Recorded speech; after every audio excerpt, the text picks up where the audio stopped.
Hello, this is Mitch King with the Tuesday evening, October 20th, 2009 Daily Stock Report. Dow Jones went down about a half a point today, which is about the same as the other two indexes we follow. It's very conceivable to have about a 3 to 4% pullback here, which is what we've been seeing here all along as we've climbed up.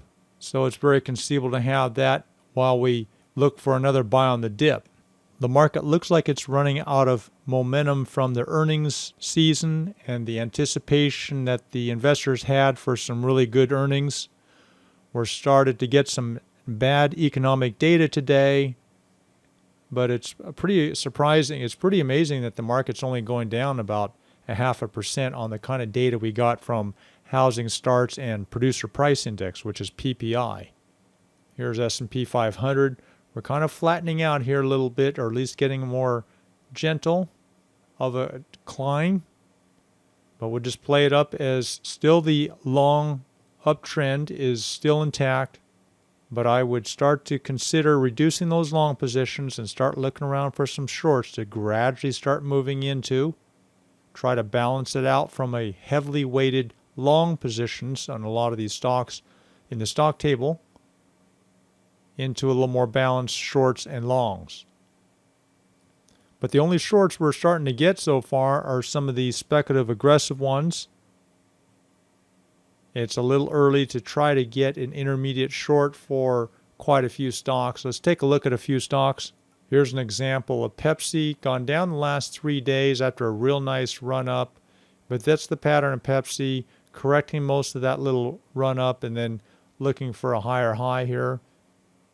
Goldman Sachs looking for a little bit of a rise here. This could be a little shallow dip that we buy long into. Google continues to act very strong, and Apple had its earnings after the market yesterday, so it's up real strong today. Here's Nano, which is flattening out, going up slightly the last few days, and this bull short here is starting to wash out and not acting good, so consider covering that short. Here's MasterCard, resting for a day after the 2 weeks of a run-up. Real nice. Freeport-McMoRan on a nice, strong uptrend. Here's Wells Fargo, starting to move up the last day or so after a pretty big correction. And JP Morgan's not going down anymore after a couple of days of a correction. Here's Cummins Engines, higher high today. Probably a little bit of a run-up before the October 30th earnings next week. OPTT is an excellent bull short, corrected 11.3% today. Another down day tomorrow could get us to our target price of $7, and which I consider covering in that low sevens, maybe 7.2, somewhere in there. And we could see that tomorrow if this follow-through carries over to tomorrow. So the bull shorts are starting to do good again, but there's not very many of them that we're seeing. Let's take a look at another one. USG corrected today 7.2%. Didn't have any follow through. And you'll see that clue right at the beginning is if it goes down, then you wait for it to rebound and then you open your short position. Now let's take a look at an intraday chart on that. And here's the intraday chart for USEG, which is a 3-minute chart. The clue on these bull shorts that I often look for is when it drops down like that right at the opening, makes a pretty big drop from 672 to 607, and you don't try to short. You can try to short a little bit in here, but you don't build your full position.